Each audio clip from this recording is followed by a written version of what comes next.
Hello hi everyone, स्वागत है आप सभी का मेरे इस यूट्यूब चैनल के ऊपर। और आज अपन यहाँ पर पढ़ेंगे बायोकेमिस्ट्री की फर्स्ट यूनिट के बारे में।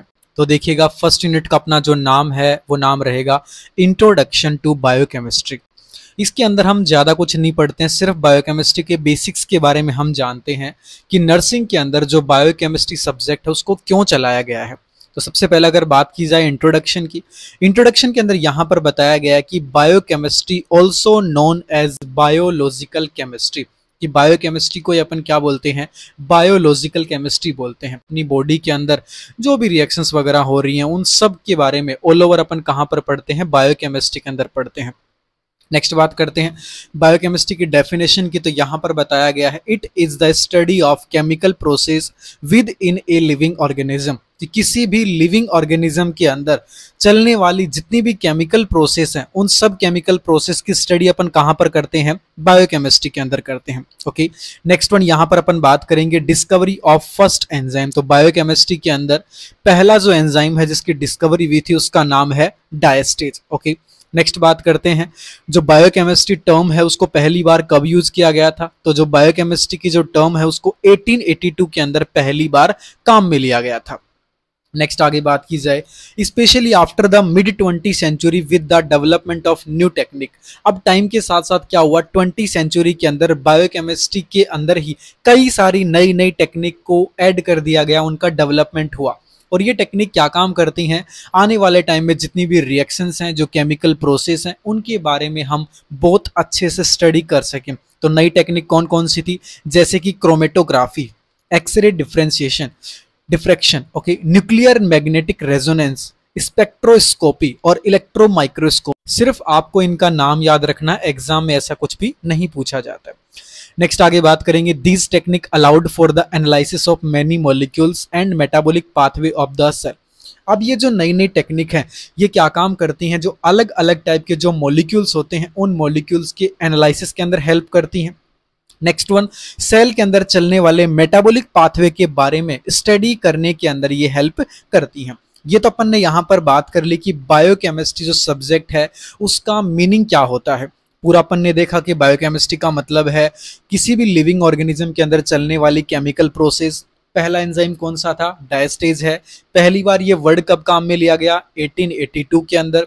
20 सेंचुरी के अंदर कई सारी नई नई टेक्निक है उनका डेवलपमेंट हुआ, और वो टेक्निक जो अलग अलग टाइप के मॉलिक्यूल्स हैं, सेल के अंदर चलने वाली मेटाबॉलिक पाथवे है, इन सब के बारे में स्टडी करने के अंदर हेल्प करती है। अब बात करते हैं नर्सिंग के अंदर बायोकेमिस्ट्री का क्या रोल है, क्यों आप बायोकेमिस्ट्री पढ़ते हो, ये आपको पता होना चाहिए।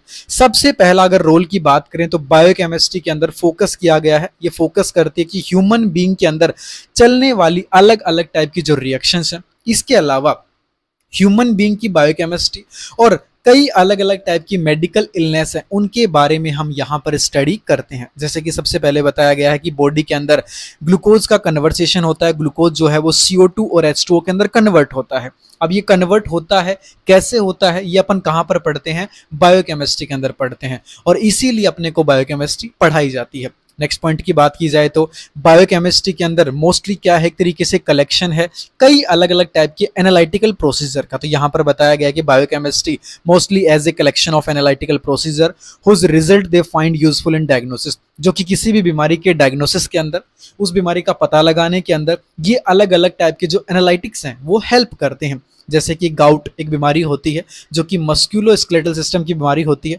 और इसके अंदर क्या होता है, यूरिक एसिड जमने लग जाता है। तो यहाँ पर अपन देखते हैं कि यूरिक एसिड का कितना एस्टिमेशन है, कितना कलेक्शन है, उसके हिसाब से अपन डिसाइड करेंगे कि किस लेवल के अंदर ये बीमारी है। नेक्स्ट थर्ड पॉइंट की बात की जाए तो थर्ड पॉइंट के बारे में बताया गया है कि बायोकेमिस्ट्री हेल्प करती है to acquire knowledge of the normal biochemical composition and functioning of human body, it alteration in disease condition. यहाँ पर बताया गया है कि इसके अंदर हम पढ़ते हैं कि नॉर्मल कौन कौन सी बायोकेमिकल कंपोजिशंस है, उनका ह्यूमन बीइंग के अंदर क्या काम है, अपनी बॉडी के अंदर क्या रोल है, और एक डिजीज कंडीशन के अंदर किस तरीके से वो अल्टर हो जाते हैं, ये सब अपन पढ़ते हैं। इनके बारे में अपने को नॉलेज होना चाहिए। नेक्स्ट बायोकेमिस्ट्री आज के दिन सक्सेसफुल क्यों है? क्योंकि इसके अंदर अलग अलग टाइप की लिविंग प्रोसेस के बारे में एक्सप्लेन किया गया है, एक्सप्लेनेशन दिया गया है।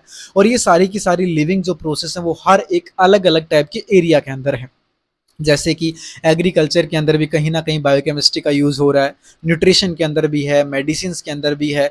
तो अलग अलग एरिया के अंदर हम यहाँ पर पढ़ते हैं कि किस तरीके से बायोकेमिस्ट्री उन सारे के सारे एरियाज को सक्सेसफुल बना रहा है। नेक्स्ट, बायोकेमिस्ट्री आज के दिन हेल्प कर रहा है नए नए इन्वेस्टिगेशंस के अंदर, और यहाँ पर अलग अलग तरीके से बताया गया है कि किस तरीके से वो हेल्प करता है क्रॉप कल्टीवेशन, जो आप फसल वगैरह उगा रहे हो उनके बारे में। Yield and nutritive value of food grains, जो अनाज होते हैं किस तरीके से अपन उनको उगा रहे हैं, फसल को काट रहे हैं, और हर एक फूड के अंदर कौन कौन से न्यूट्रिटिव वैल्यू प्रेजेंट है, कितना कार्बोहाइड्रेट प्रेजेंट है, कितना प्रोटीन है, कितना फैट है, इन सब चीजों के बारे में कौन बताता है? बायोकेमिस्ट्री बताता है। नेक्स्ट, बायोकेमिस्ट्री का एक और यूज होता है, और कहां पर होता है? Maintain health and the effect of nutritional deficiency, अपनी हेल्थ को मेंटेन करने के लिए। और अगर अपनी बॉडी के अंदर किसी भी तरीके से कोई भी न्यूट्रिशन की कमी है तो उस न्यूट्रिशन की डेफिशिएंसी की वजह से अपनी बॉडी में कौन कौन से डिसऑर्डर होते हैं, उसका क्या इफेक्ट होता है, इन सब चीजों के बारे में अपने को पता चलता है। और ये पता किसके द्वारा चलेगा? बायोकेमिस्ट्री की हेल्प से। नेक्स्ट और लास्ट पॉइंट बताया गया है कि बायोकेमिस्ट्री हेल्प करता है मेडिसिन के अंदर, और यहाँ पर ये हेल्प करेगा किसी भी डिजीज कंडीशन की इन्वेस्टिगेशन के अंदर, उस बीमारी का कोज क्या है और उस बीमारी को अपन ठीक कैसे कर सकते हैं, उसका क्योर क्या है, उसका ट्रीटमेंट क्या है। तो यहाँ पर अपन ने देखा कि नर्सिंग के अंदर बायोकेमिस्ट्री हम क्यों पढ़ते हैं। सबसे पहला पॉइंट बताया गया है ह्यूमन बीइंग के अंदर चलने वाली अलग अलग टाइप की बायोलॉजिकल रिएक्शन के बारे में स्टडी करते हैं, मेडिकल इलनेस के बारे में पता चलता है। नेक्स्ट पॉइंट, एनालिटिकल प्रोसीजर के बारे में पता चलता है। नेक्स्ट है नॉर्मल कौन कौन से बायोकेमिकल कंपोजिशन होते हैं जो कि ह्यूमन बॉडी को प्रॉपर फंक्शन करवाते हैं। नेक्स्ट, यहाँ पर अलग अलग टाइप का जो एरिया है वहां पर बायोकेमिस्ट्री किस तरीके से हेल्प करती है, उन एरिया को किस तरीके से सक्सेसफुल बना रही है।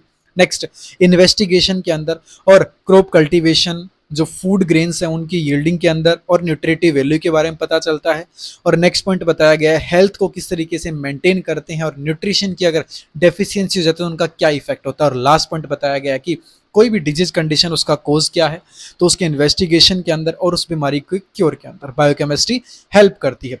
तो आज की अपनी इस इंपॉर्टेंट वीडियो के अंदर अपन ने यहाँ पर डिस्कस कर लिया कि बायोकेमिस्ट्री क्या होता है और बायोकेमिस्ट्री का क्या रोल होता है अपनी नर्सिंग के अंदर। बस आपकी पहली यूनिट के अंदर इतना ही दिया गया है जो कि आज अपन ने डिस्कस कर लिया है। ऐसे ही इंटरेस्टिंग वीडियोस पाने के लिए आप हमारे चैनल को सब्सक्राइब कर सकते हैं। आज के लिए इतना ही, फिर मिलेंगे आप सभी से एक और नेक्स्ट वीडियो के अंदर। तब तक के लिए bye bye, thank you so much.